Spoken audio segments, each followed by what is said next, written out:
මේ ඔයාගේ අක්කා ඔෆිස් එකේ මැනේජර් එක්ක එහෙම ඇවිදිනවා කියලා කියන්නේ. මගේ යාළුවෙකුත් දැකලා තියෙනවා. මම මොනවද ඒවට කියන්නේ? අපේ මම ඕවා ගණන් ගන්න. මටත් කොච්චර කතා හැදුවද? එයාත් ඉස්සර ඔෆිස් එකකනේ වැඩ කරේ. ඒක නිසා මම දන්නවා ගර්ල්ස්ට ස්ටෝරිස් හැදෙනවා කියලා. මට මතකනේ ඉස්සර අපි ඔෆිස් එකේ හිටපු ගුනේ try කරලා බැරි මැදන කතාවක් හැදුවා මාත් එක්ක ෆිල්ම් එකක් බලන්න ගියා කියලා. පිස්සුවා නෙමෙයි මිනිස්සුන්ට. මේ මම මොනවාද මං ගැන කියන්නේ? අපේ අක්කා කියලා ඔයා කැන්ඩි වල කියලා. මම ආයකට කැමති නෑ. ඒ ගොඩේක්ද දන්නේ නෑ කිව්වලු. අපේ මමා හොයන්නේ අපේ ෆැමිලිස් වලට මැච් වෙන හොඳ බොයිස්ලා. මේ ඕගලන්ගේ මමී දන්න තරම තමයි. මම ළඟදීන් පෙන්නන්නකෝ මමීට මේ නීල් ගොඩේද්ද මඩේද්ද කියලා. ඕගොල්ලන්ගේ මමී ඩාන්ස් එකකට ගිහිල්ලා බීලා වැටලා ඉඳෙද්දි අපේ අංකල් කෙනෙක් තමයි ගෙදර ඇරලා තියෙන්නේ. එයාගේ නම මඩ කුඹුර. ඕන්නම් අහලා බලන්නකෝ මමීගෙන්. ඒවට ගොඩේ හොඳයි. ඔන්න ඉතින් තද වුණා. ඕකනේ මම ඔයාලට මුකුත් කියන්න කැමති නැත්තේ. මෙතෙන්ට ඇවිල්ලා සල්ලිත් වියදම් කරලා බොරුවට ෆයිට් වෙලා ගෙදර යනවා. එහෙම ගිය දාට මට ගෙදර ගිහිල්ලත් අප්සෙට්. අක්කා තාන මොකද අප්සෙට් මූඩ් කියලා. ඔන්න මට බැන්දර පස්සේ නම් ගෙදර ඉන්න කියලා නම් කියන්න එපා. මම ආව දාලා යන්න බෑ නීල්. ඩඩා මැරුණට පස්සේ ආ කොච්චර අමාරුවෙන්ද අපිව හදාගෙන තියෙන්නේ. එයාටත් අපිව නැතුව බෑ. මගේ යාළුවෙක් දවසක් කිව්වා බර්ගර් කෙල්ලෝ සිංහල කොල්ලෝ අල්ලගන්නේ කඩේ යවන්නලු. අපි යමුද නීල්? ඔයා හැමදාම ජරා කතාවක් කියලා මාව අවුස්සනවා. පොඩ්ඩක් ඉන්න. මට ඔයාලට කියන්න පොඩි කතාවක් තියෙනවා. ඔයාලට මතකද මම දවසක් කිව්වා අපේ අර අංකල් කෙනෙක් ඉන්නවා එන්සල් වත්තක් තියෙන නකල්ස් වල. ඉතින් එයාට ගොඩක් අසනීපලු ඩොලි. කොයි වෙලේද කියන්න බෑලු. ඉතින් ඔයා එහෙ යන්නද? නෑ. එයාට දරුවෝ නෑනේ. පොඩි ආරංචියක් තියෙනවා. අංකල් වත්ත මට ලියන්න යනවලු. වත්තට එහා පැත්තේ තියෙන දුම්බානාගල. ඊට පල්ලෙහා තියෙන ගල් බංගලෝ එක. දවල්ට වලාකුළු. එහෙම නැත්තම් මීදුම.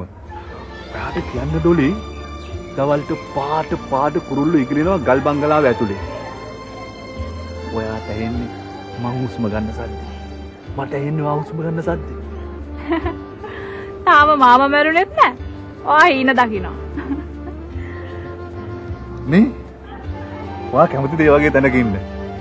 ඔන්න ඉතින් හැබැයි උදේට ගියාට පස්සේ මම වත්තට මං ආපහු ලන්ච් වලට තමයි එන්නේ. මන්ට පාළු තියෙද්දි දන්නේ නෑ නේද? ඇයි?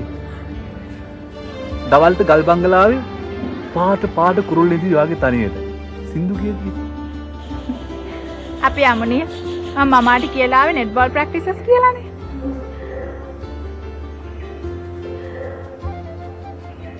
මොනවාද නීලේ වත්තේ දිනනවා කිව්වේ? එන්සාල්.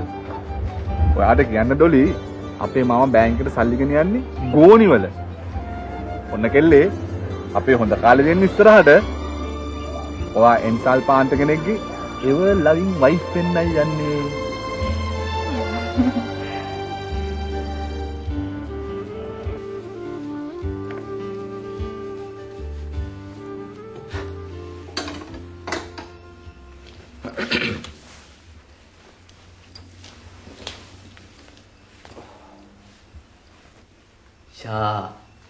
සිකුරුටි මහත්තයා යුනිෆෝම් එක ඇඳාම නියමයි.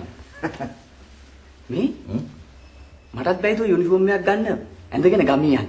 ගමේ යන්න?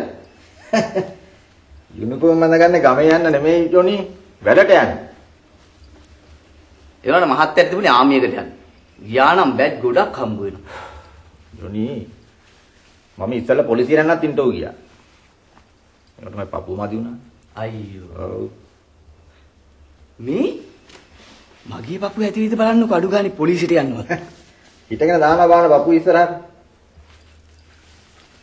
ඔය මොකද වෙන්නේ? ඔය බඩනේ දැම්මේ. බඩ දැම්මාම ඉති මේ ගණි බඩගිනි යමු ගාවට. මන්ද පොසරකාරයෙක් කියලා. අන්න ඒ පපුව ඉස්සරහට දානවා. කොහොමද? පපුව හොඳයි. යන්න පුළුවන්. ඇත්තද? පුළුවන්. මේ ආයි ඉන්ටර්විව් එකක් තියෙනවට මට කියනවද? අපෝ කියන්නේ. හැබැයි අපේ මහත්තයාට නම් කියන්න එපා. කටුව ගහයි. පපුව හොඳ නෑනේ. ජොනි. රාජසිංහ මහත්තයා. ඇයි කාමරේ නැද්ද? අන්න පොලිසියෙන් ඇවිල්ලා මහත්තයාව අහනවා. මලා. එහෙම කොටද? මම දන්නේ නැහැ. ගිහලා බලනවා. අනේ මේ මහත්තයලත් එන්න. මම පොලිසියත් එක්ක තනියම මොනවද කතා කරන්නද? අයියෝ මටමමයි වෙන්නේ.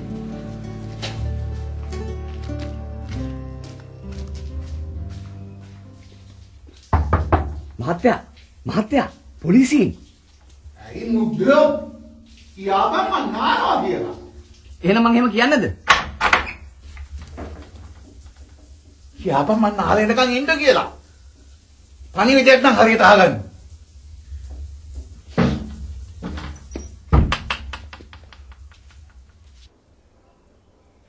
ඕ මහත්තයා නානවනේ. ඒකට කමන්නේ අපිට පෙස්සමක් ඇවිල්ලා තියෙනවා මේ ගෙදර පිටස්තරායේ නැවතිලා ඉන්නවා කියලා. එහෙම පිටස්තරායේ ඉන්නවා නම් නන් ටිකයි හැඳුනුම්පත් අංක ටිකයි ලියලා ග්‍රාම සේවකට ගිහින් බාර දෙන්න. තේරුණාද?